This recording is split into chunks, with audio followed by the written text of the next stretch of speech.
Hello there, it is I, earthmanbrick, and Poppy apparently. Right, well, you're not getting the shot this time. Yes, we're going to be looking at something a little bit different. We're going to be opening up a model kit. Now, this is a third-party product, because, oh my goodness, Transformers is like the license owned by Hasbro, but they lease out their license to other companies on it. It's usually like limited release and whatnot, and this is a Chinese company called Flame Toys, and so they've got the license to make what are effectively Transformers Gundams. And as you can see, it comes with 17 sprues here. Yes, I did my homework, I counted them beforehand. And this is going to be creating a figure that looks a lot like Bumblebee, but he's not Bumblebee. He's just a remodeling of Bumblebee, but with slightly different color scheme. This is called Bug Bite. And I'll go into a bit of detail as to who the hell is Bug Bite.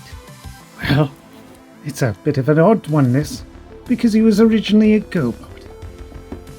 But anyway, I'm gonna crack this open, and I'll open it up, and I'll be going through a bit of the backstory and history as to who Bug Bite is and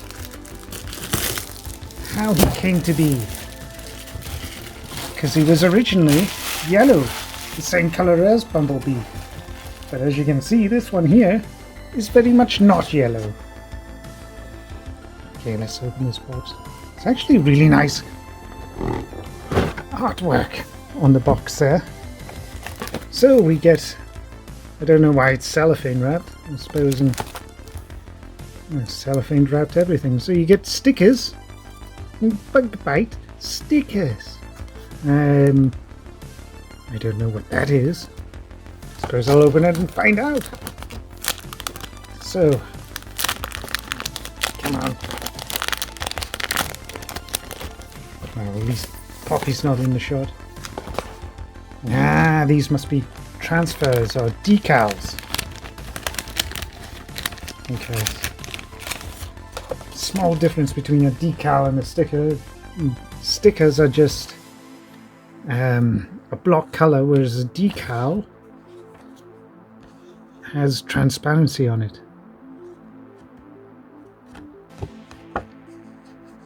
In fact, these aren't regular. No, these are more like transfers, I think. Yeah. So you can use stickers or decals, or maybe both. I'm not sure. Should probably open up these instructions and see what they say. Oh my god. It's bloody detailed. Okay, I'm gonna have a... This time-lapse might take a bit longer than I was originally anticipating. But yes, there's oodles and canoodles. Highly detailed instructions here. Starting to look a little bit overwhelming, but you can see the general result, and yes, it's a very posable model. I like this. I like the size of the chunk of those wheels. Looks cool. And as per tradition with all these, you also get a bit of what is it they call it?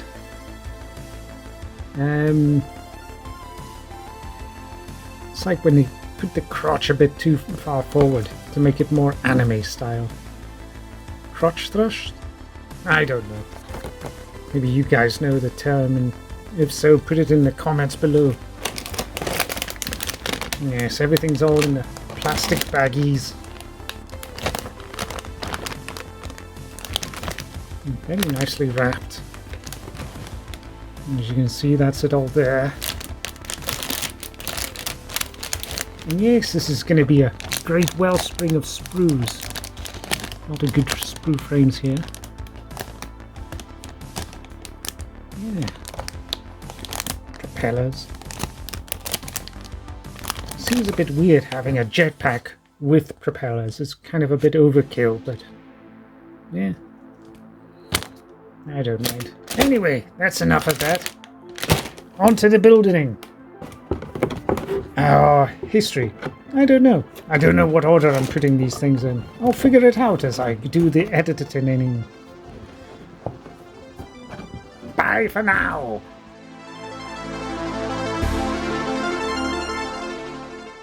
I'm back, and rather than tell you all the lore about Bugbite, I'll instead redirect you to Chris McFeely's channel, as he's already done a perfect video on everything about Bugbite. There'll be a link in the description below. All in all, there's not too much to say about this guy. He kept falling apart, and I wouldn't recommend buying any of the Flame Toys figures, as they're too expensive for what you get. And there seems to be a lack of quality control there. I'm glad I got this guy on sale, and he'll act as a good reference for when I eventually get around to scratch building more Transformers. I'll be focusing on more of the obscure characters when I do. For instance, unmade toy concepts. You know, like they have like a design blueprint all made up, and they have a character profile, but then they never ever get made, and they never get put into any form of media or anything. I think that's a bit of a gold mine right there, as well as other ones like background characters that you would see in the comics or the show, as well as all sorts of other original creations.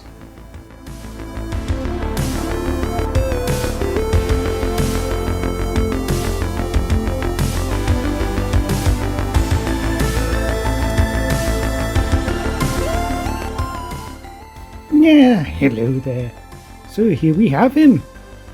He's all done up. And I've got to say, there's one hell of a lot of articulation going on here. You can put his wheel spares up and get his arms right out. Hands fully rotate. There's like a double hinge there. The elbow, so you can have him given a kind of salute there.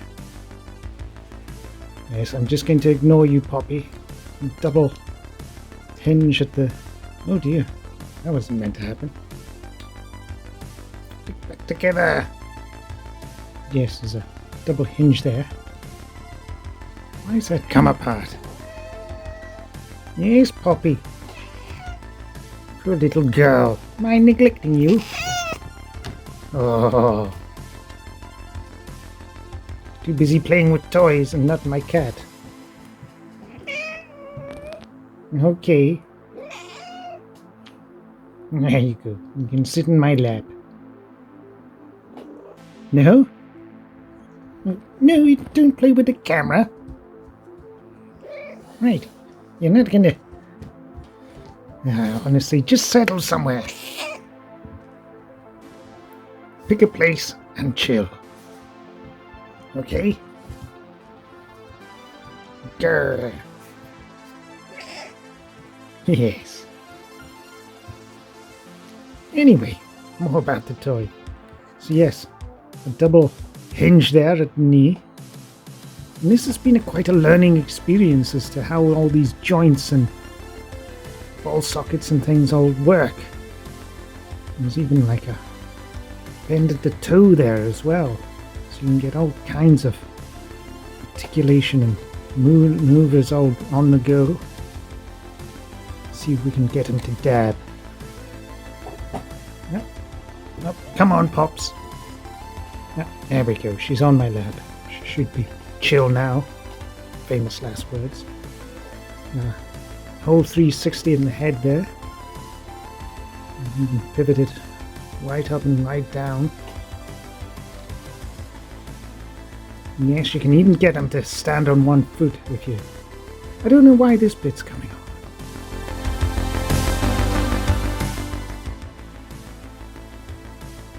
That's it. So yes, nice cool double hinge there in the knee. Yeah, it does seem to want to come apart there. I mean, I could probably use polystyrene cement to seal it in place, but I don't really want to. Like having bits come on and off. Yes. Anyway, I was going to say, you can actually stand him. If you balance it just right, you can get him so that he's standing on one foot. like so.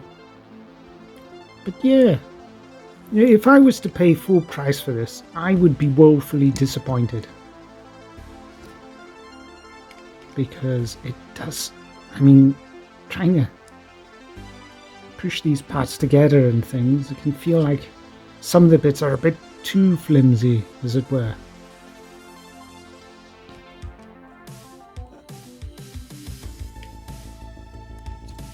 But it looks amazing. There's no doubt about that. And the modularity is great. Posability. I don't like the jetpack though. Having a jetpack with propellers on it just seems a bit crap. Not a fan. I'd use the jetpack for something else. Maybe turn it into some sort of other sci-fi vehicle or something. And yes, I didn't bother with the stickers or the decals. I actually prefer it looking plain. This way it could be an Autobot or a Decepticon.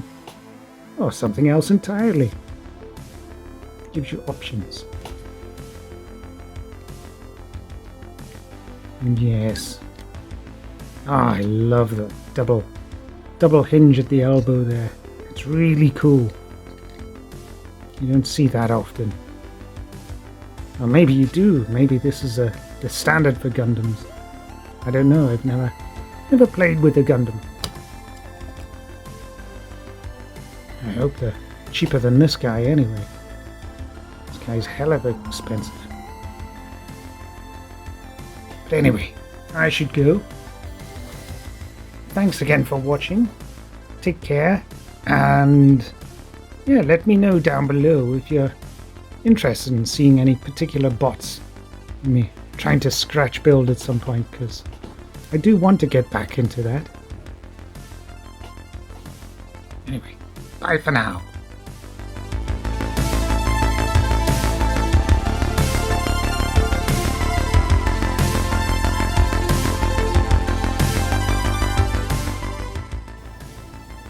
But that's all I've got for you today, so thank you ever so much for watching. And I hope you return to see more of my foolishly useless, chaotic, kinesthetic, obtuse figures and furnishings.